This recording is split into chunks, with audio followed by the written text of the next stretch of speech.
원안 확정 얘기를 조금 더 해보도록 하겠습니다. 앞서 잠깐 그 인터뷰에서도 보셨습니다만 소상공인연합회 쪽에서 이제 상당히 반발하는 모습도 좀 보셨기 때문에 얘기 좀 더 들어보도록 하겠습니다. 이한승 기자가 나와 있습니다. 이 기자. 네.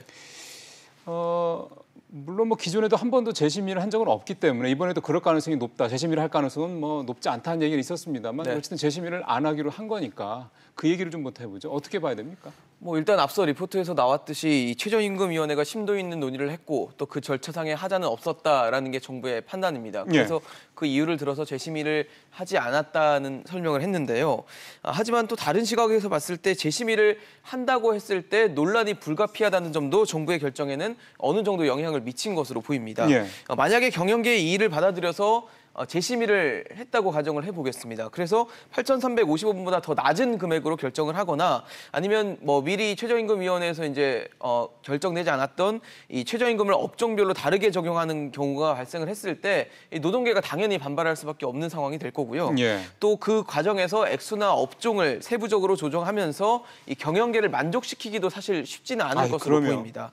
말씀하신 대로 과거 30여 년 동안 23차례에 걸쳐서 이 사용자와 노동자 측이 재심의를 요청했지만 받아들이지 않았다는 점도 분명히 감안했던 내용으로 생각이 됩니다. 근데 저렇게 사용자 측이 강력하게 반발하는 것에 대해서 정부도 부담이 안 될 수는 없지 않습니까? 그렇죠. 그래서 정부가 내놓은 대책의 방향은 보완책을 더 촘촘하게 마련하겠다. 이렇게 보면 되는 거죠. 그렇죠. 아무래도 정부도 이런 어떤 사용자 측의 불만에 대해서 알고 있는데 이제 재심의를 하지 않기로 했기 때문에 어떤 그 불만들을 좀 잠재울 수 있는 방안이 필요하다는 것은 분명히 인식을 하고 있습니다.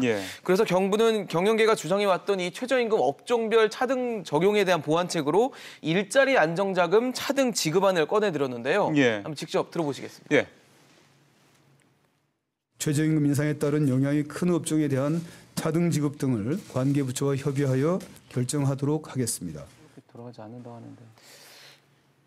네, 최저임금도 받지 못하는 비율이나 영업이익 같은 점들을 좀 고려를 해서 이 일자리 안정자금도 다 다르게 좀 지급을 하겠다는 얘기인데요. 그러니까 어려운 소상공인들한테는 일자리 안정자금 지원을 더 많이 해주겠다. 그렇게 보면 되는 거죠. 인건비 부담을 좀 덜어주겠다는 얘기입니다. 그리고 또 불공정 가맹계약이나 또 높은 수수료와 가맹료 등도 개선하고 이 상가 임대차법 등 관련법이 좀 조속하게 국회를 통과할 수 있도록 노력하겠다는 입장도 내놨습니다. 또 이달 중에는 이 소상공인을 지원하는 추가 대책도 예정이 돼 있는데요. 여기에는 이미 발표됐던 이 근로장려금이나 자녀장려금 확대와는 별개로 이 사회보험료 경감, 또 카드 수수료 인하, 또 소상공인 페이 등의 방안이 담길 것으로 예상되고 있습니다. 최저임금이라는 건 최저임금 법이 정해져 있기 때문에 최저임금 법으로 정해진 거기 때문에 그거를 뒤집는 게 만만치 않을 거라는 부분 분명히 좀 이해는 하겠는데 지금 정부가 그래서 보완책을 마련하겠다. 근데 일자리 안정자금 지원만 보더라도 사실 지금도 그렇게 순조롭게 잘 돌아간다는 지적이 나오고 있지는 않아서 정부의 이 보완책이 얼마나 현장에서 효율적으로, 효과적으로 잘 먹힐까는 좀 생각해봐야 될 것 같습니다. 네, 아무래도 아까 말씀드렸던 것처럼 일자리 안정자금을 좀 차등적으로 다르게 적용하겠다는 게 어떻게 보면 이번 보완책의 핵심인데요. 글쎄요. 말씀하신 대로 일자리 안정자금 자체가 지금도 좀 논란의 거리가 있는 소지가 있는 부분이 있기 때문에 과연 잘 될까 하는 부분에서는 분명히 우려되는 부분이 있습니다. 일자리 안정자금은 내년에도 올해와 같이 3조 원 한도 안에서 움직일 텐데요. 그 지원금을 차등 지급하게 될 경우 누구는 더 받고 상대적으로 누구는 덜 받게 되는 경우가 발생을 할 겁니다. 총액이 는 게 아니기 때문에? 네네. 그 와중에서 업종별 선정 기준을 어떻게 하느냐 이거 가지고 또 문제가 발생할 수도 있고요. 다 어렵다고 할 테니까요. 네, 그렇습니다. 그리고 현행 상한으로 이제 최대 13만 원까지 주게 돼 있는데 그 이하로는 지원액이 내려가지 않도록 하겠다라는 입장도 오늘 정부가 밝혔거든요.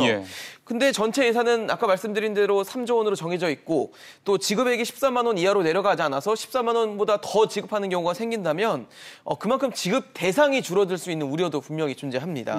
그리고 아까 말씀드린 상가 임대차법 등 이 소상공인과 관련된 법 같은 경우가 이 국회를 통과할 때 당연히 야당의 어떤 협조가 불가피하고 필요한데요. 필요하죠.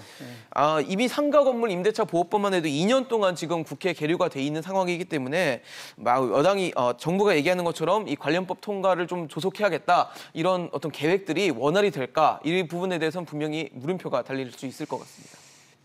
알겠습니다. 이 기자 잘 들었습니다.